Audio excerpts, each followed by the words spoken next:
Hi, it's Jane with Scraptastic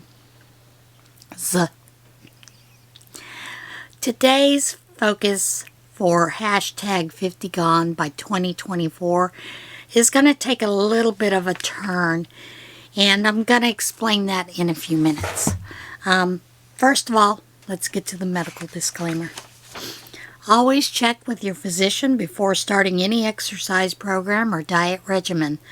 Please remember, the information that I share here is my personal research into different health topics and is not to be considered medical advice.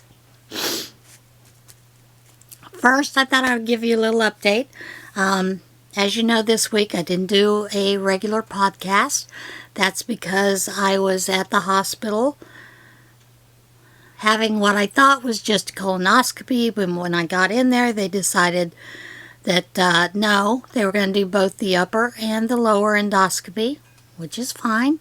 I was already prepped for it, not a big deal. That just meant I didn't have to come back. And while they were in there, they found that my duodenum was highly inflamed. So they did take a biopsy of that. And they found all the other normal things, you know, and removed a couple of polyps. But they also found that I had some bleeding in my colon. So they cauterized, I believe he said 4 different spots. He said sometimes that just happens with age. You know, that just seems to be their pat answer for everything. And, you know, he kind of likened it to, well, you have stasis dermatitis, so probably that's where that came in, you know. Yeah, right. Stasis dermatitis is normally your outer skin, not your inner. But whatever. But anyway, with the duodenum being inflamed, usually there are a couple of things that happen. It's either an ulcer that is beginning, or one that has moved, or it's possibly an infection. And the other thing is, it means that probably there's Crohn's disease. Now, I do have a history of Crohn's disease, but it has been in remission for well over 14 years. So I'm hoping that it was just irritated because of the prep, you know, but who knows. So, you know, now we just wait for the biopsies to come back, which I find it rather funny. They all go to Texas, Southwest for the diagnostician and the, you know, the biopsy results, and then I'll get them in about a week to 10 days. So, you know, there you are. But today's focus, we're going to talk about depression and weight loss and or weight gain. And I had already decided on this as a topic.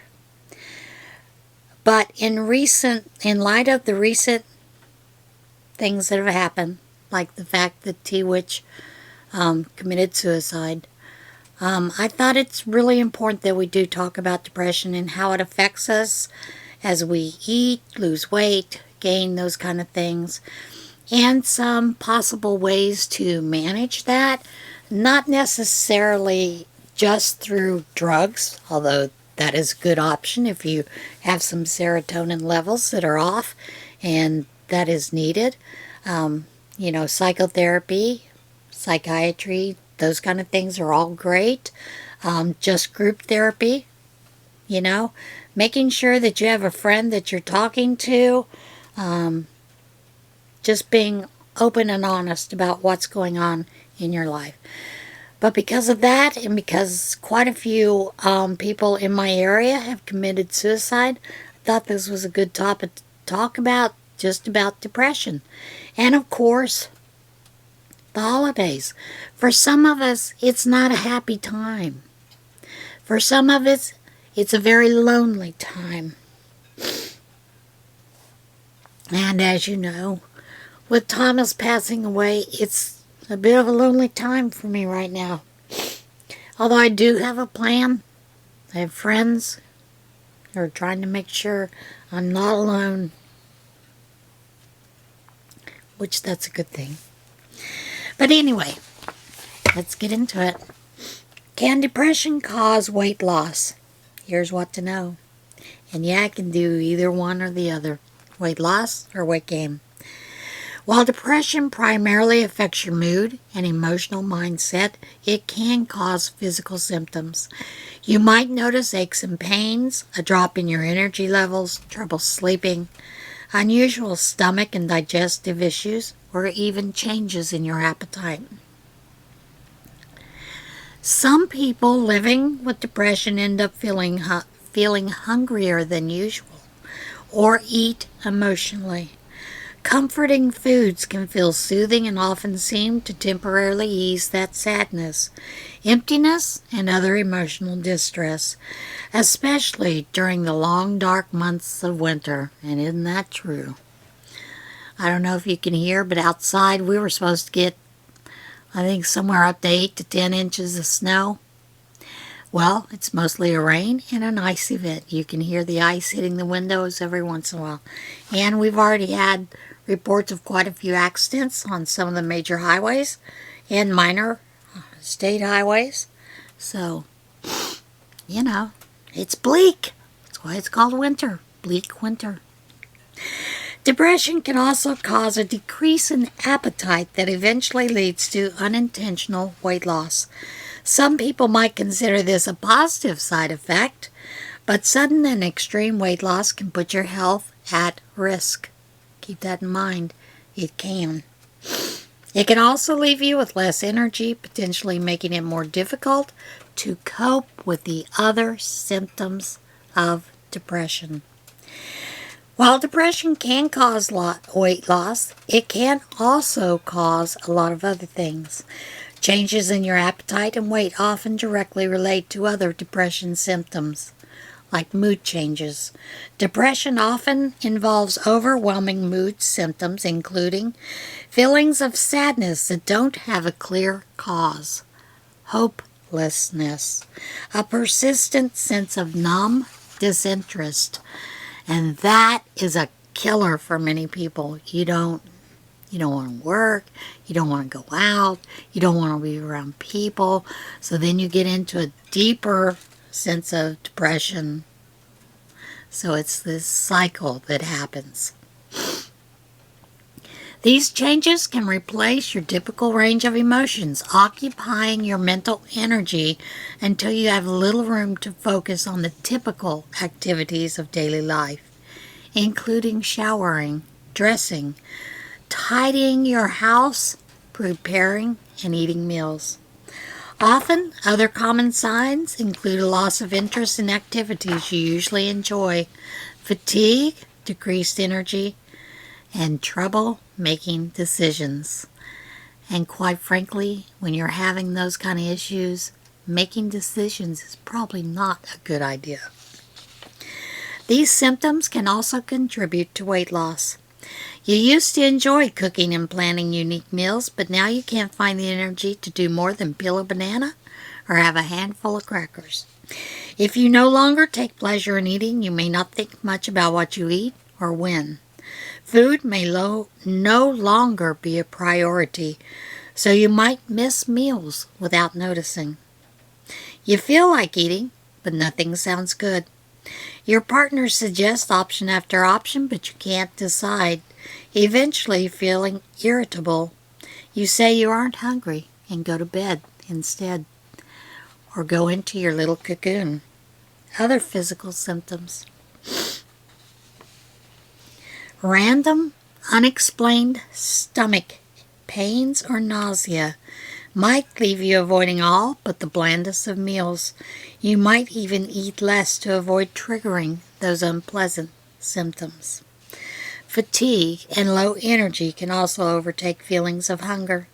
At the end of the day, you may feel so drained you only want to collapse into bed.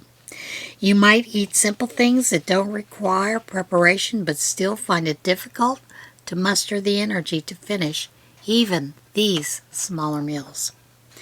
Some people with depression also experience psychomotor agitation, which includes fidgeting, pacing. These activities burn calories, and the combination of those restless movement, decreased appetite only make it more likely you'll end up losing weight. Of course, there are also medication side effects. Certain depressant medications may cause weight loss during the first several months of use, research suggests. The antidepressants fluoxetine, Prozac, or bupropion, that's a hard word to say, Wellbutrin, might also lead to weight loss over a longer period of time. Weight loss associated with antidepressants could also happen as a result of reduced appetite or gastrointestinal side effects such as nausea, upset stomach, or diarrhea. There are changes in the brain. Yep, changes in the brain. Explore potential reasons behind your different patterns of appetite, weight gain, or loss with depression. Researchers showed pictures of food and non-food items to 3 small groups of people. People with major depression who noticed appetite increases. People with major depression who noticed appetite decreases. And a control group of people without depression. And here's what they found. Those with increased appetite seem to show most activity in the regions of the brain associated with rewards.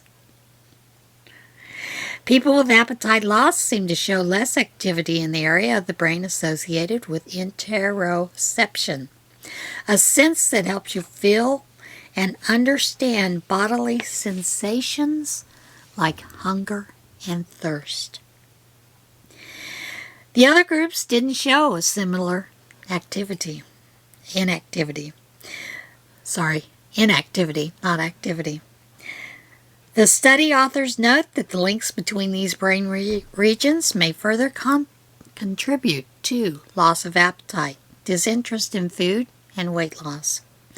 When eating doesn't feel pleasurable or rewarding, you might feel less inclined to eat, particularly when you don't notice hunger like you usually would. If you're eating less overall, it stands to reason you'll eventually begin to lose weight. The link between depression and weight changes and how to manage. Depression can cause those weight changes, which may be due to physical changes in the body as a result of the depression itself, side effects of antidepressants, or changes in appetite and relationship to food. There is a close link between depression and weight changes, which can work both ways. Drastic changes in weight may affect a person's emotional state and create physical changes in their body that can also affect their mood. Depression can change a person's eating habits, level of physical activity, and metabolic system, which can all affect weight. And there are some steps that you can take to manage the depression and weight changes that might occur. Depression can cause a loss of appetite, which leads to weight loss. However, depression may also instead cause an increase in appetite and therefore weight gain.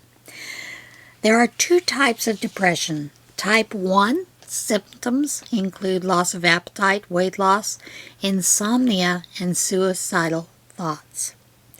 Symptoms of type 2 include increased appetite and weight gain, a feeling of heaviness in the limbs, excessive daytime sleepiness, and a poor metabolic profile. Weight loss may occur if the people lose interest or pleasure in eating, which may happen as a result of the changes in the brain's reward system that occur with depression.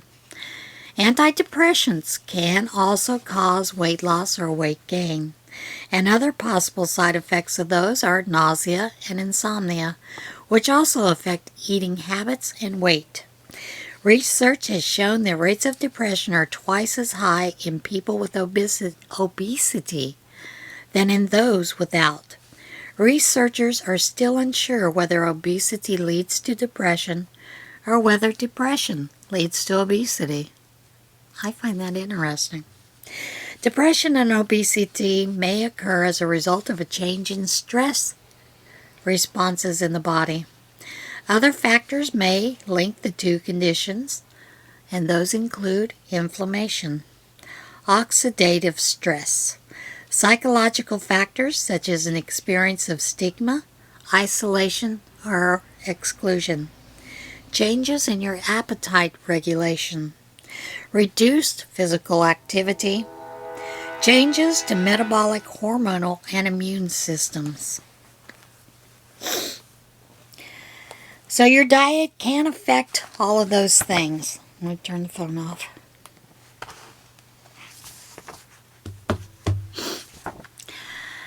Obesity can cause risk factors for depression such as reduced physical activity, changes in thought patterns such as rumination, changes in appetite, changes to hormone and cytokine systems.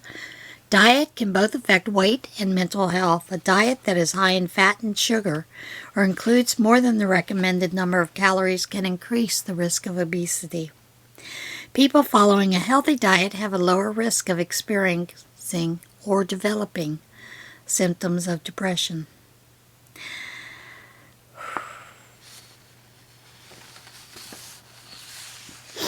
Now, there's a 2018 study about antidepressives causing weight changes. And according to that study, antidepressants increase the risk of weight gain, which can vary depending on the type of antidepressant. The researchers found that the risk of weight gain was greatest during people's second and third years of taking antidepressants. The risk of 5% or more weight gain was 46.3% greater in people who were on their second year of antidepressant treatment than in the general population. These findings applied to people from a wide range of demographics. Weight changes are a possible side effect of many antidepressants. Tricyclic antidepressants may lead to many side effects, including obesity. Monoamine oxidase inhibitors may also cause weight gain. Certain antidepressants may lead to weight loss in some people. For example, a common side effect of venlafaxine is nausea, which could make people feel like eating less. No. Duh. One of the significant side effects of long-term treatment with selective serotonin reuptake inhibitors in a study participants was weight loss.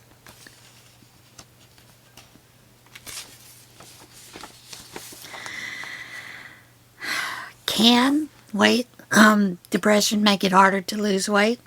Of course it does. Anhedonia, the loss of pleasure or interest in things a person may usually enjoy, is a key symptom of depression. Anhedonia may affect a person's eating patterns. And those two are linked with emotional states such as depression. There are certain behaviors that make it more difficult to lose weight, such as stopping a weight loss program or reducing cardiovascular exercise. In people with obesity, high levels of anhedonia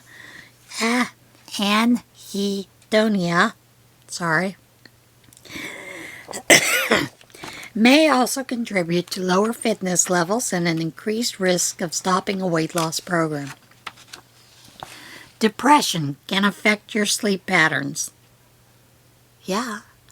And people experiencing it may have difficulty sleeping. Insomnia can also be a side effect of some antidepressants. Insufficient or poor quality sleep increases the risk of overweight and obesity, metabolic changes, dysfunctional eating patterns, and reduced physical activity. We have talked about that. Sleep is very important to your weight. Very important. And what it found, in 2019 there was a study, they found that emotional eating as a response to negative emotions is linked to depression and the development of obesity. Well, duh. The researchers concluded that people with higher risk of emotional eating who slept for shorter durations at night may have a higher risk of weight gain. How to manage those depression-related weight changes. Research suggests that increasing physical activity and sleep duration may help people reduce excessive intake of foods high in fat and sugar as a response to negative emotions. This may help them regulate their weight. And it's the holidays. All that's out there is high sugar, high fat foods. Yeah.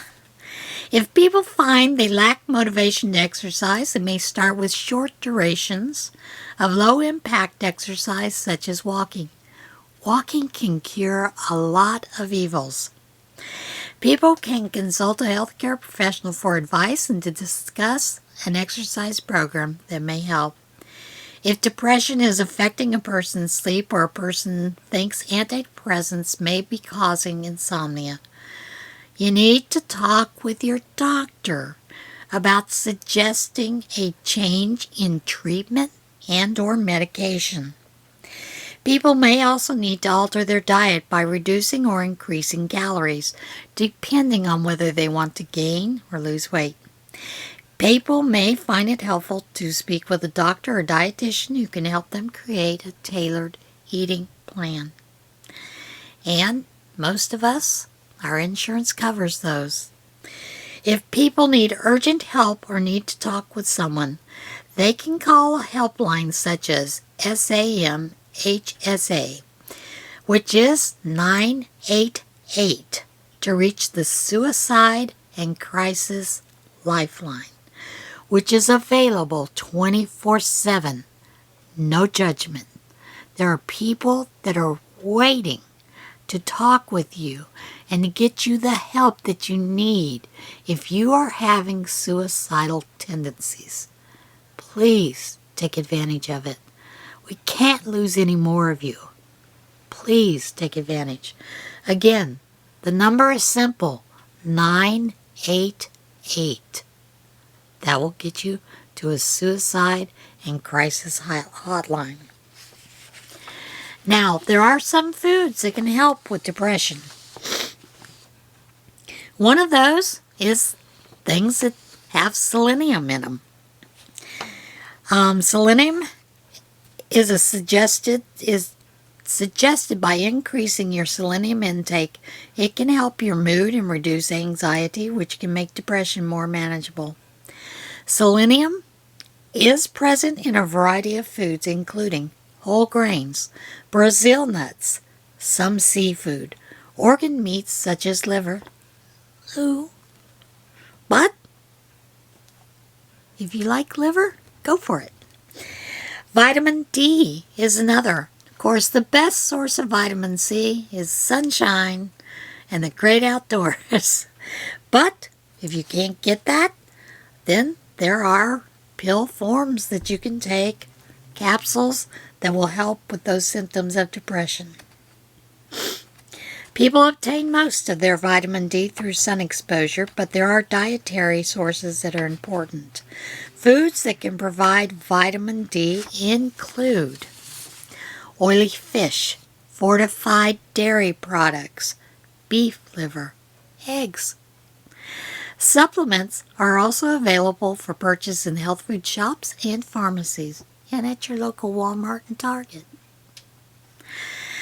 Omega-3 fatty acids. The results of some studies have suggested that omega-3 fatty acids might help with depressive disorders.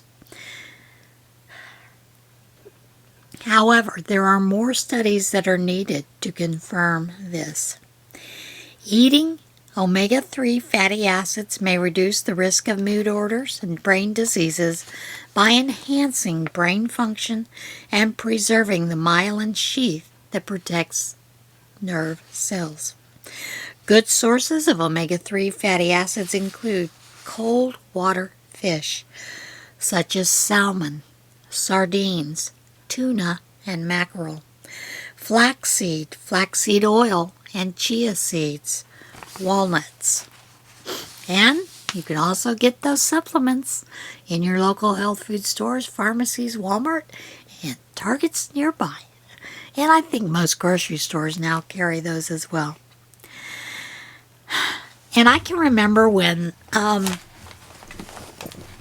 Marie Osmond's son, Mike, committed suicide, and she was in a big depression funk. She swore by adding omega-3 fatty acids. She ate a lot of salmon, a lot of cold water fish, and it helped her get through that depression, along with medication and some other things. So, you know, it doesn't hurt to try. Antioxidants, vitamins A, beta-carotene, C, and E contain substances called antioxidants. Antioxidants can help remove free radicals, which are the waste products of your natural bodily processes that can build up in your body. If the body cannot eliminate enough free radicals, oxidative stress can develop, which can cause a lot of health problems, including anxiety and depression. They have suggested that there are vitamins that can provide antioxidants may help reduce that anxiety in people with generalized anxiety disorder. Fresh, plant-based foods such as berries are a good source of antioxidants. A diet that is rich in fruits and vegetables, soy, and other plant products may reduce the stress-related symptoms of depression. So, there you have it. That's in a nutshell. But if you find yourself in such a depressed state that nothing is helping, please seek medical advice and help. Call the suicide hotline, crisis center. Sometimes just talking with someone helps. And they can get you right away to someone that can help you. I have manned many suicide crisis hotline, and I have talked quite a few people through some of their issues. So please consider calling that number 988 if you have any issues with depression. All right, guys, that is it. As always, be kind to one another. Love one another. Love yourself. Be kind to yourself. And get out there and see this big, beautiful world. But not on icy roads, okay? Or snowy roads. Be careful while you're out there doing it. And I will see you again soon. Bye.